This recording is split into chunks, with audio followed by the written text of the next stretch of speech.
I'm going to get out of the camera shot. First of all, thank you guys for your time. Thank you for being part of this. Thank you for starting all of this. That's a big thing. It's 40 years. Things have come and by. I'm sure things have changed dramatically throughout the years, but I just first want to say just thanks. Thank you very much. You're welcome. For everything. You're welcome. It's very cool. So let's start at the beginning. So what, I'm assuming, what was it, 85? 85. 85 is when it started. So why don't you just start me with, because you said it was at the chamber, right? Yep. So I'm going to have you just kind of explain to me, and then where Kathleen enters in, and then we'll go from there. Okay. Well, in 1980, I went to Disneyland on a vacation, and they started their lighted parade in 72. But so it had grown quite a bit. And in 1980, it just stuck with me. It was just gorgeous, beautiful parade. And I always kept thinking about that it would be nice to do something like that back home. Well, in 85, I was on the chamber board, and I tried to find some records so that I could tell you who else was on that board, because I can only remember we were at McFarland's. In the back room, Dennis Freed was the president, and he was sitting to my right. And I brought it up, and all I can remember is the board looked very strangely at me about a lighted parade in the wintertime. And I don't know, we just did it. 5 years, in 85? In 85, because I know our twins were 3 months old, and they were born in 85, so we had two little babies when we watched the first parade. Oh, and it was 4 floats, and it was very cold. And it's just been growing, and I don't know, it's Kathleen, and I'm so proud of her and the community to just stick with this, because 40 years is a long time. And I was telling Kathleen earlier that I was working in the Westernwear store, Lyle's Westernwear store, with my parents, and I was getting phone calls from chambers. Rapid City Chamber, Billings Chamber, Dickinson Chamber, Bismarck Chamber. How do you start? We hear you started this parade. This is after the first year, right? Well, yeah, the first year. You started this parade, and it's like, we just got together and throw some lights on some floats, and we all had a good time, and it just stuck. And now everybody's having parades. Every community. And we were just talking, Lemon starting their first one. Belle Fourche started one a few years ago. Elgin started one also. It's so much easier now. 40 years ago, the generators you had were the size of refrigerators. Yes. And they were so noisy. Oh my goodness, they were noisy, and you couldn't even hardly talk to each other. And then one would quit, and everybody'd be scrambling trying to get it started again because all the lights went out. When the lights go out, it's not a lit parade anymore. So I would say the first 10 years, we were gradually getting a few more floats, and then it kind of started to fade a little bit. So we just had to promote it more, and that's where I have come in by just encouraging businesses. When I go into a business and say, "You're having a float for the parade, aren't you?" "Well, not really, we don't care to." I said, "You should care to. We are inviting 1,000 people to Hettinger. We have to have some floats go down Main Street. And until you're in that parade yourself, you do not realize how many people come for that parade." And now kids that were 10 years old are now 50 years old. And they're bringing their kids and their grandkids. And that's why it's so important to keep this tradition going. And we added the fireworks to it. Yeah, we added fireworks. We didn't have those in the beginning. So in my story that I wrote, I said, we were wondering how to wake up Santa, because he's been out of our mind and out of our sight for many months. So what would be a good way to wake him up besides sirens and fireworks and lights and music. So that's what we do. We wake him up every year and invite him back into the world. Yeah, so it's been a very excellent ride. I hope people continue it forever and add to it. And there's so many more things we could do. Yeah, the weather. We've had snowbanks in the middle of the road, in the middle of Main Street, and we've had it icy, and different things have happened. And Wind is kind of like the fire with the scarecrow in The Wizard of Oz. That's the worst. But we're hardy. Yeah. We're hardy folks. Yeah, and the one thing that we do stress is that you can't throw candy that night, and because it's dark and the roads can be slippery, and kids run right out, and if you can't stop, then there could be a tragedy. So after the parade, they can go down to the fire hall and get a bag of candy and take pictures with Santa. I think walkers have also walked right up to the children and given them pencil and candy. Yeah. But yeah, we don't want anyone to slip and fall in front of, because when we first started it, we had that lights off. Yeah. And we had the sirens going, and everything went on at the same time. Yeah. And it was very exciting, but we had to quit doing that, I guess. But which is too bad. Part of the process, though, right? Trying to figure out what works and what doesn't work and all that stuff. What were some of the things that you were like, oh, we're definitely going to keep doing? What were some of the things you were like, oh yeah, that one worked, like we need to keep doing that. That part works, or that's a nice little trick, or what were some of the things that really made it fun? Well, we never had anybody else could be live Santas. We only had our Grand Marshal and his sidekick. They were the only live Mr. and Mrs. Claus.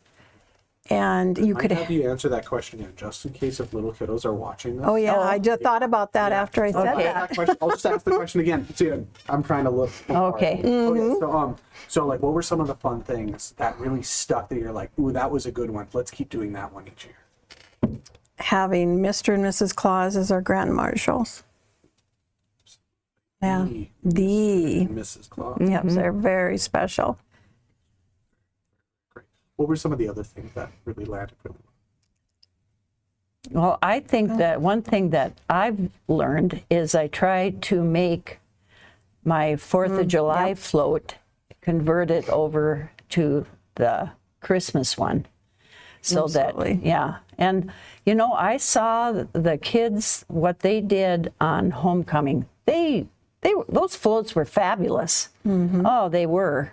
And so I know that the young people are very capable of doing this, and every time the kids ask for special events to help raise money for them, the community responds. So this is one way that the kids can give back. And you can have live animals. I remember, Cindy, your dad had llamas. She had 2 llamas in there. He had he had llamas frequently. He loved the Wake Up Santa Parade, and his donkey, and he would have them pulling sleighs or something, and everything moved on his float.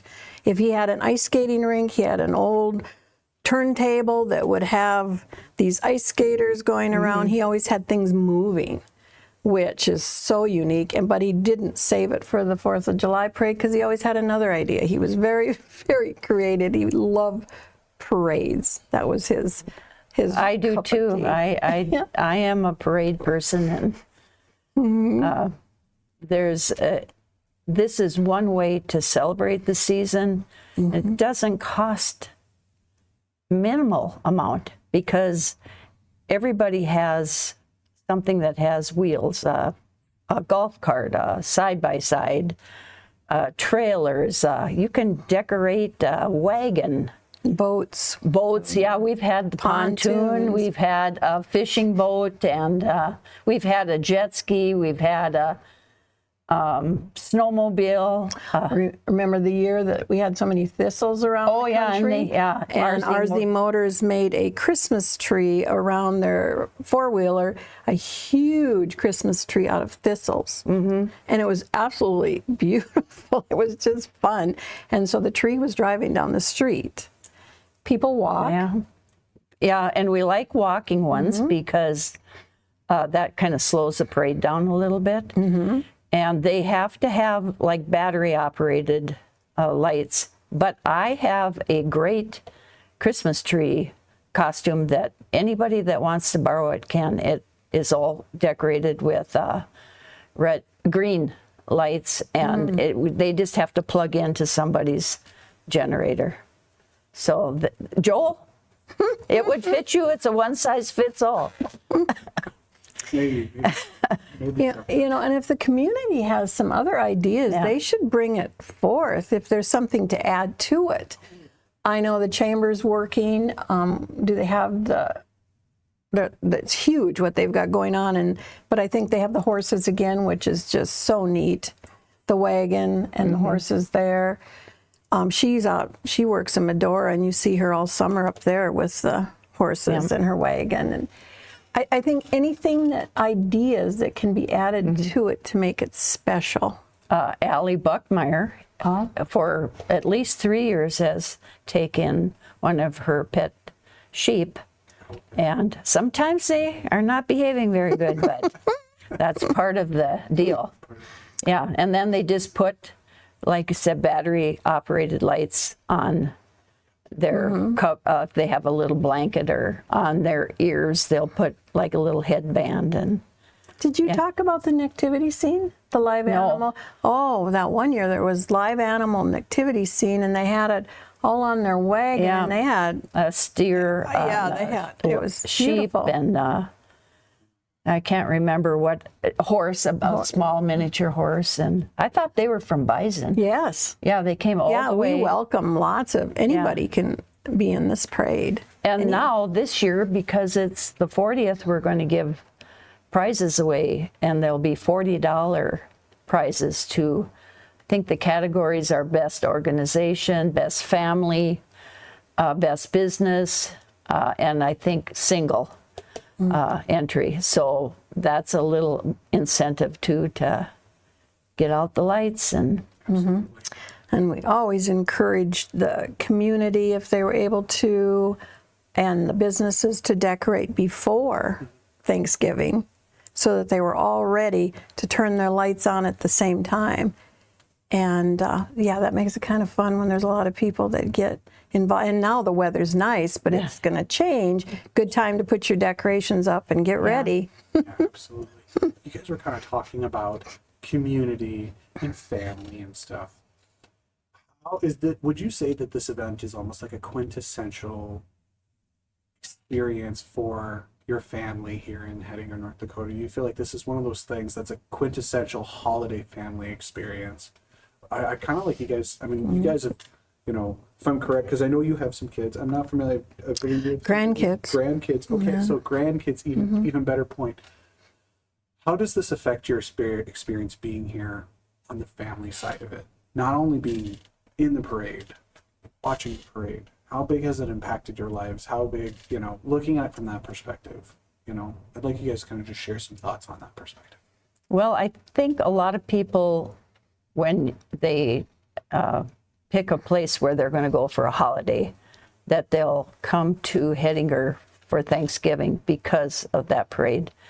And then when you have extra people that are in town, they might buy a turkey at the grocery store or fill their car with gas or go to a movie.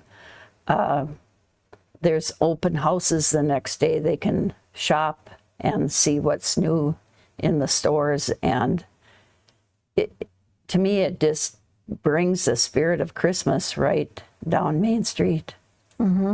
Yep, it's waking up Santa. It's waking us all up. Yeah. That it's time. It's time to get ready. Absolutely, absolutely. And then, as far as on the grandkid side, what are the things that you guys might experience or see? Do you feel like it kind of sets things up for the year? It kind of gets you in that mood. Would you say ready for Christmas. Yes, it just, the kids love it. And that's what we started doing it for, was the kids. You know, they need a special event, and they've grown up with it, like after 40 years, you know. Some of them are it's just 48. like, yeah. How could it been 40 years? It's just unbelievable. It would be nice to have 40 floats. Yeah. Would it Oh, not? that would be really cool. Yeah, That we would be kind of cool. went with 40 for 40, and that's what we were kind of, when we started thinking about the Santa Parade, that's kind of what we were planning for. And we just have to have families and organizations help out, because there just isn't as many businesses, and it's pretty low key as far as work. I mean, we usually do ours on Thanksgiving Day in the afternoon. You don't need paper or anything, just lights, lots of lights. And you can even just cover your car in lights and be Yep. done, right? Right. Oh, yeah. And Yep. now they have all these LED Yeah. magnet lights and stick lights and, Curtain, rope lights. Yeah. And the blow-ups. yeah. And you saw how many blow-ups were in town for Halloween. My goodness, there were some yards that had 5, 6 of them. And there's so many different ones for Christmas that's a really easy float to do that. Yes. Try to put your name somewhere on the float so they know who is doing this, and thank the people that do it, because this event is kind of part of the glue that holds us together. And that's what happens when you have a 4th of July like we do, and you have a rodeo like we do, and you have a pitchfork fondue like we do, and the Wake Up Santa Parade. That is, if you look up community in Webster's dictionary, it would say that exact same thing. It's the glue that holds the community together.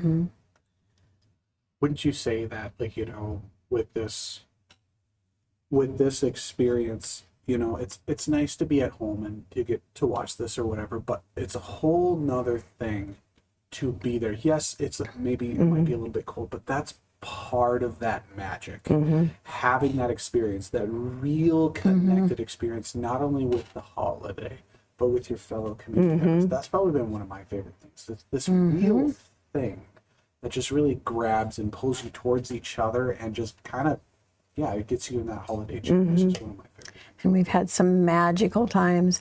The weather's absolutely beautiful, and all of a sudden it's snowing. Oh yeah, Big flakes. Yeah, this comes down, and it's like magic. Yeah, like we've had some very magical parades. And I think the kids, and really it's like, oh, everything's magical.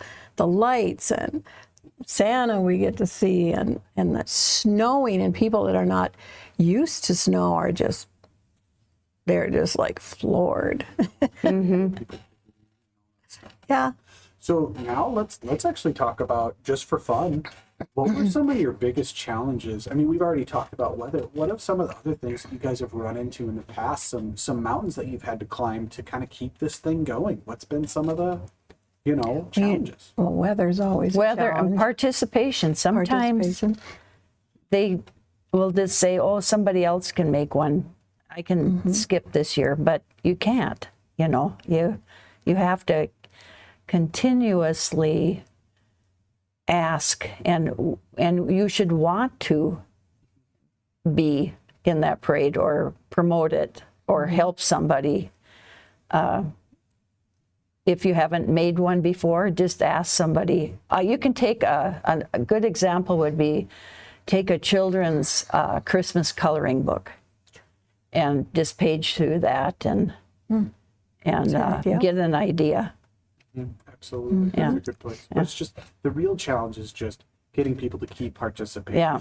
And just keeping that. And we can't have like a band or because it's Weather. Again, we don't want the tuba froze on somebody's lips, you know.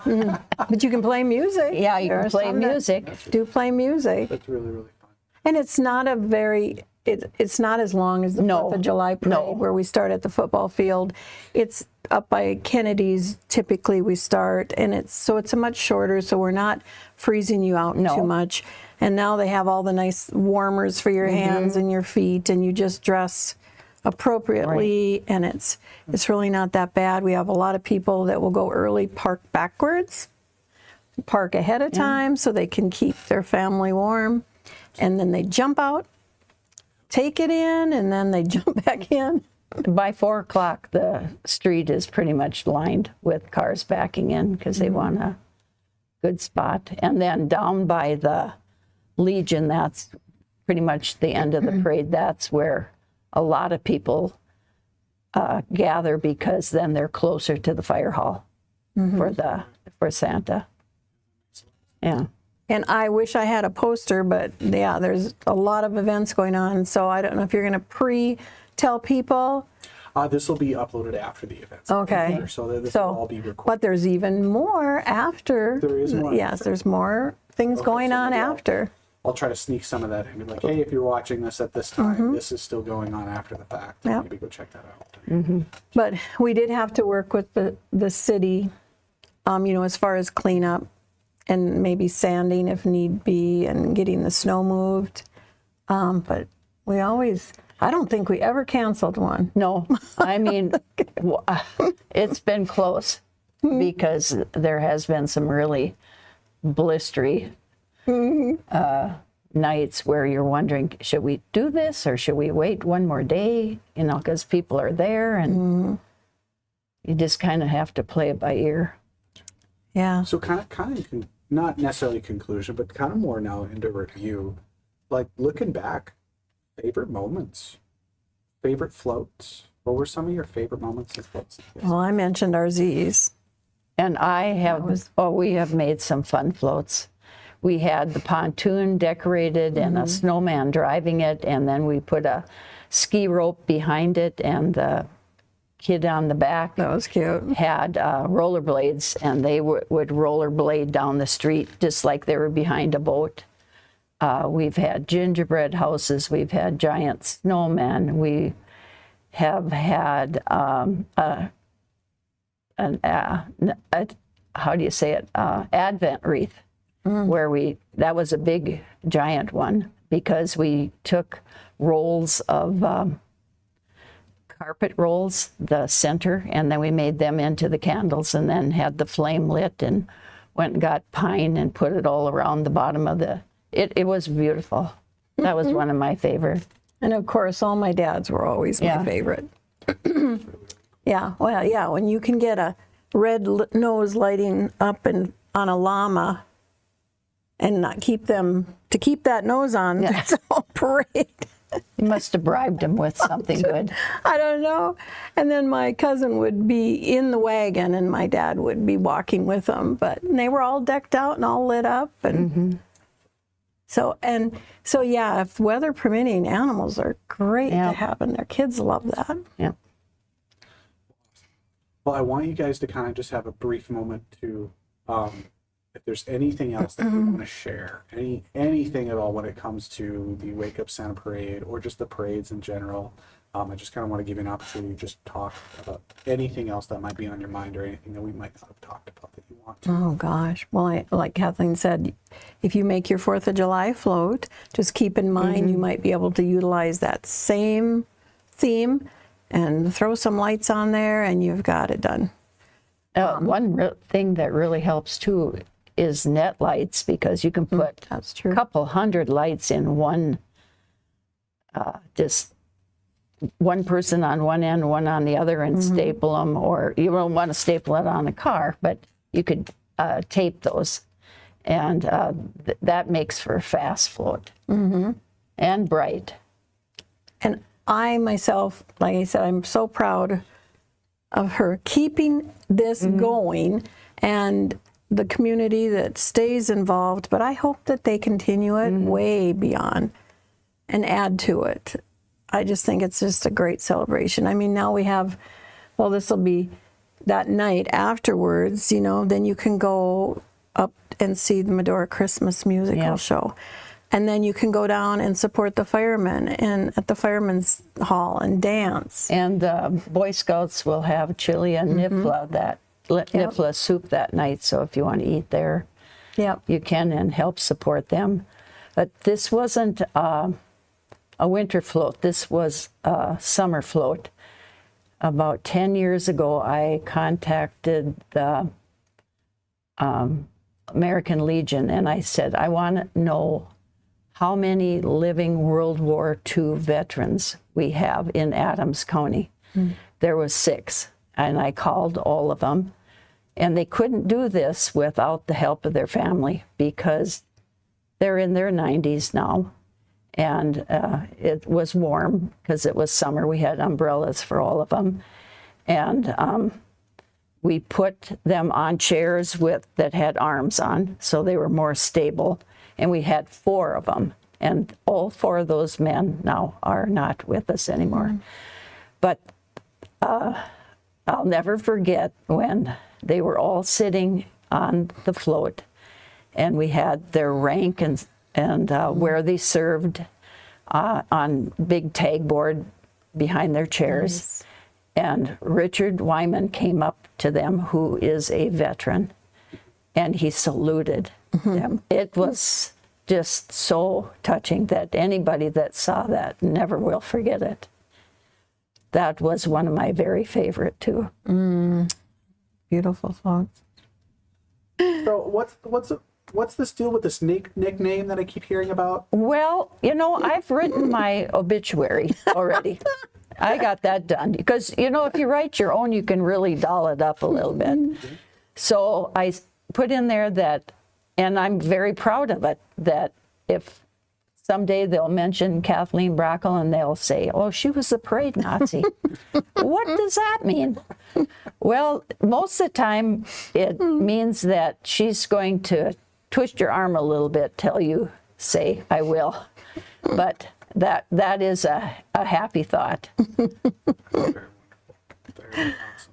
See, that's why I stay behind the scenes, because I don't want those names. No, I am one person. I don't do a lot of, I don't know, I like to be behind the scenes. That's the way I've always been. I'd rather be appreciated. I'm happy with what I've accomplished, and I don't need a lot of praise, so I don't talk about the things I do. So I'm so happy when I have this gal to my left who can get them going and get them fired up. I already told Kent that when I die and they take me from the church to the cemetery, they better put me on a float all the way out there. Night or daytime? Yeah, well, no, I'll have a day, day float. And, you know, Kent's mother, she made the most beautiful floats. And on her gravestone in Elgin is one of her floats that they had engraved on that.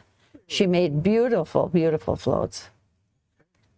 So we're hoping to see a lot of people, some unusual. Absolutely.